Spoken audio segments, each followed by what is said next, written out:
Hey everybody, welcome to my video on the intertemporal choice model. I'm going to build a simple model of savings and savings taxes, and I'm even going to throw an IRA in at the end, an individual retirement account, which is a tool we use in the US to incentivize retirement savings. So here's the model. And there's two time periods. There's period 1, which is your working life, where you earn income Y, and during that time period you will consume CW, which is what you consume while working. W for working. Your savings equals income minus consumption. Okay, there's your period 1. Period 2, there's no income. This is your retirement time. But your savings have earned interest, according to an R. Your retirement consumption, or is based on your net savings, is CR. Specifically, it's equal to 1 plus R times whatever you've saved. So your savings plus interest is your retirement consumption. And here I substituted in the savings equation. 1 plus R times Y minus CW. Now let's explore it a little bit. The opportunity cost of $1 of current consumption is 1 plus R dollars of future consumption, because that's what you have to give up for every dollar you consume now.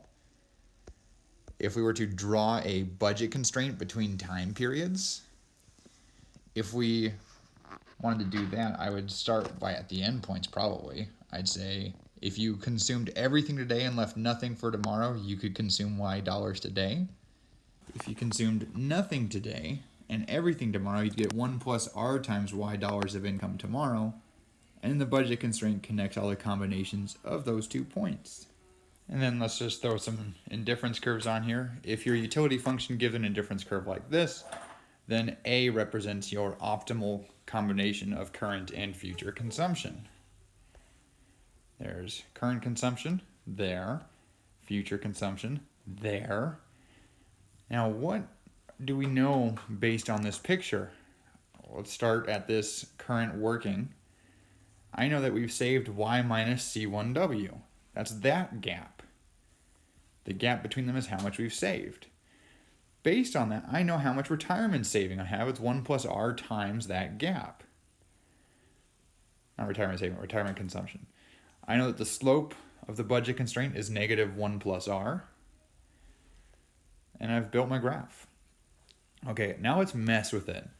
Let's put a tax on interest income. Let's do a capital gains tax or something like it.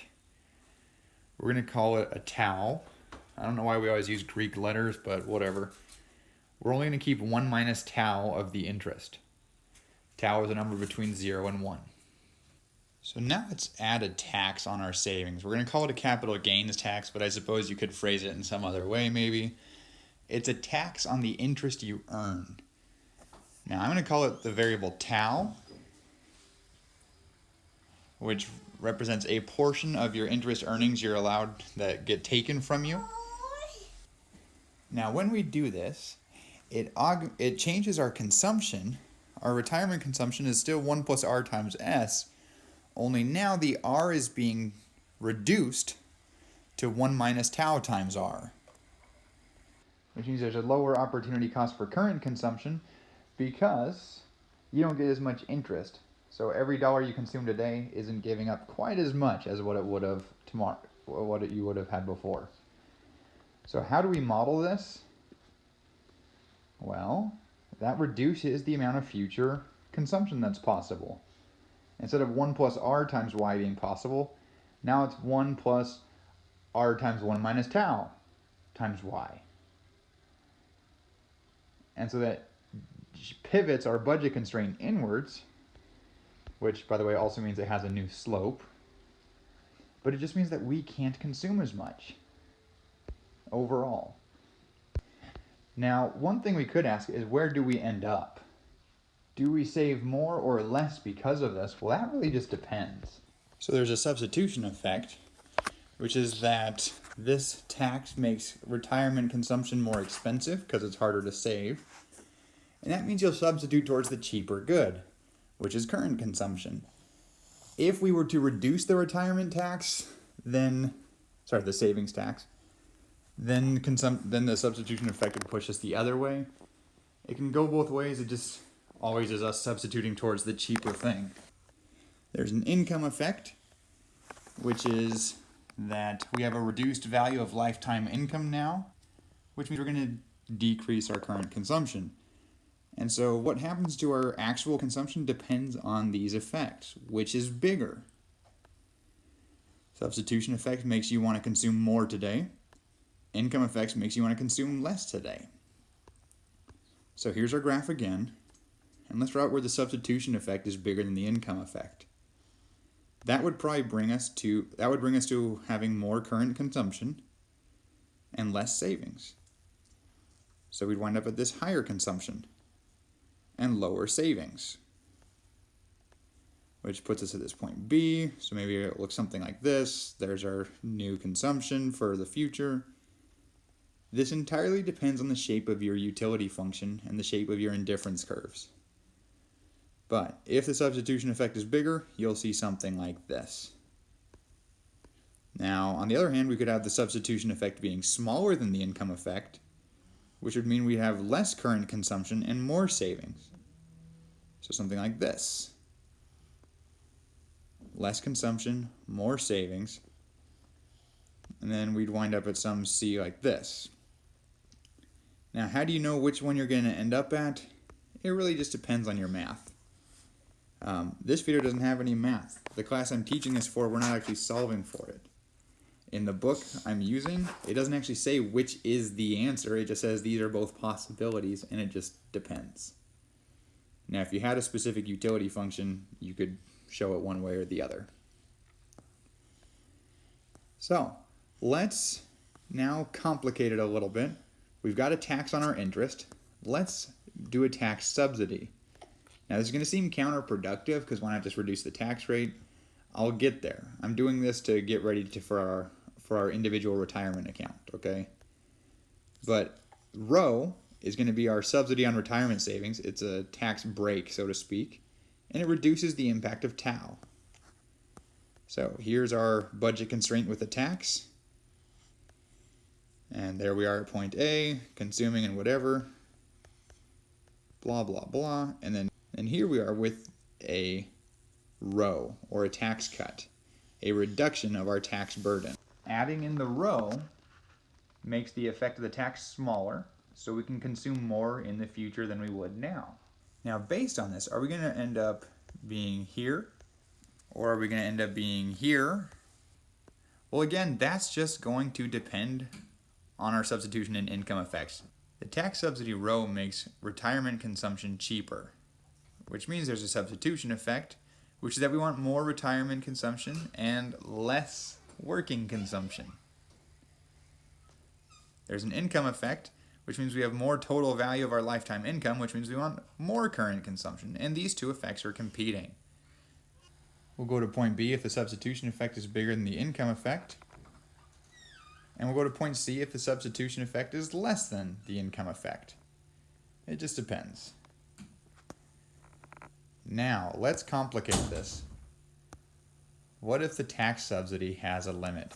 By the way, if you keep hearing door noises, it's because my toddler won't leave me alone while I'm trying to film this. She's really cute, but I can't possibly edit out all of these interruptions. Okay, so in the United States, IRAs are capped at $6,000 per year during the years 2019 through 21. At the time I'm making this video, the book that I'm using, which my students are looking at, says 5,500. That was true in 2017 and 18 and maybe before, but this video is a little more current. So what happens is we can contribute $6,000 a year into one of these IRAs, and it gives special tax benefits. The slope of the budget constraint in that range is now 1 plus r times 1 minus tau rho for the first $6,000 of saving.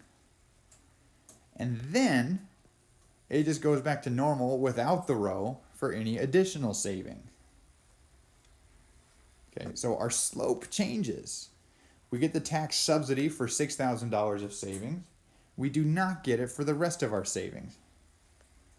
So those different slopes are going to matter. And the only difference between them is the row. So let's draw it. Here it is with the tax, with no row. And then let's add row for a certain amount of our curve. So for our first $6,000 of savings, we have a steeper slope because it has the row in it. Savings is 6,000, so up until that point, our slope is minus 1 plus r times 1 minus tau rho. The row makes it cheaper because each dollar we save yields higher retirement benefits. And then after that first $6,000, every additional dollar we save has the same slope as before and is subject to the same tax as before. This curve and this part of the green curve both have the same slope, which is just without row. So we can compare a couple of situations. We can mess with this in a lot of ways. Now we got a funky budget constraint. I want to show two cases that are pretty simple. People with a small amount of savings and people with a lot of savings. Here's our budget constraints. If someone starts here with only a little bit of savings, they're at point A. This, adding in the IRA and the row, the tax subsidy, could lead them to point B or to point C. They could save more, they could save less. It just depends. A to B or A to C is possible. Depends on your substitution and income effect. But what about a big saver? What if someone was already saving more than $6,000 and they're not eligible, or the IRA doesn't actually affect the relative prices at the margin? Well, for this person consuming at this point A, the IRA doesn't actually create a substitution effect because it does not change the relative prices. It does not change the price of your saving at the quantity that you're saving. So there is no substitution effect. What it does do is creates an income effect because your lifetime earnings have more value. And so you will consume a little bit more and save a little bit less. And maybe look something like that. Now, we can mess with this and do hundreds of variations probably, but I think this is sufficient. I hope it was helpful to you guys. I fought my baby a lot to make this video. She kept interrupting me. Thanks guys for watching. Good luck and happy econing.